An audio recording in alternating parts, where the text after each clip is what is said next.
பேரும் அல்லும்படி 6 முதல் 60% வரை ஆடி தள்ளுபடியுடன் சூப்பர் சரவணா ஸ்டோர்ஸ். ஹாலிடேஸ்னாலே அது நம்ம ஜிடி ஹாலிடேஸ் தான். GT Holidays, South India's #1 travel brand. You know you are special when you're with GT Holidays.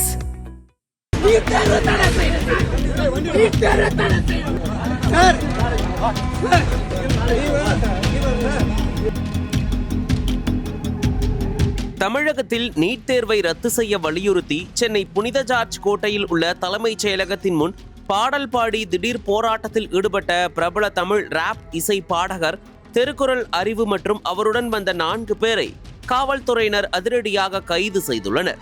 இந்த சம்பவத்தால் தலைமைச் செயலக வளாகத்தில் பெரும் பரபரப்பு ஏற்பட்டுள்ளது. என்ஜாயி என்ஜாமி உள்ளிட்ட பல ஆல்பங்கள் மற்றும் திரைப்பட பாடல்கள் மூலம் புகழ்பெற்றவர் பாடகர் அறிவு. சமூகத்தில் நிலவும் சமத்துவம், சாதிய ஒடுக்குமுறை மற்றும் எளிய மக்களின் உரிமைகள் குறித்து இவர் பாடும் கூர்மையான ராப் பாடல்கள் இளைஞர்கள் மத்தியில் எப்போதும் சமூக வலைதளங்களில் வைரலாவது வழக்கம். இந்த நிலையில் 21ஆம் தேதியான இன்று சென்னை தலைமைச் செயலகத்திற்குள் நுழைய முயன்ற பாடகர் அறிவு அங்கு நீட் தேர்வுக்கு எதிரான தனது கோரிக்கைகளை வலியுறுத்தி திடீரென முழக்கங்களை பாடல்களாக பாடினார்.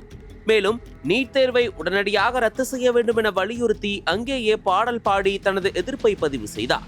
சட்டப்பேரவைக்கு வெளியே பாதுகாப்பற்ற முறையில் அனுமதியின்றி முழக்கமிட்டு போராடிய காரணத்தினால் அங்கு பாதுகாப்பு பணியில் ஈடுபட்டிருந்த போலீசார் உடனடியாக செயல்பட்டு பாடகர் அறிவை குண்டு கட்டாக தூக்கி சென்று கைது செய்தனர்.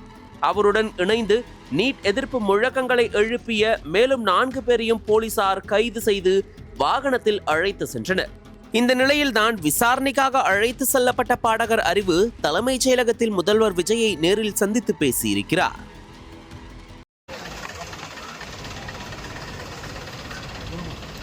ஆனால் உங்களுக்கு சிஎம் நல்லா தெரியும். பட் ஆனால் இந்த போராட்டத்துக்கான காரணம் என்னென்ன? மாணவர்களை அடிக்கக்கூடாது. மாணவர்களை அடிப்பது வந்து ஜனநாயகத்துக்கு விரோதமானது. ஓகே சரி.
அனல் பறக்கும் செய்திகளை அப்டேட் செய்து கொள்ள நக்கீரன் களத்தை இப்பவே சப்ஸ்கிரைப் பண்ணுங்க.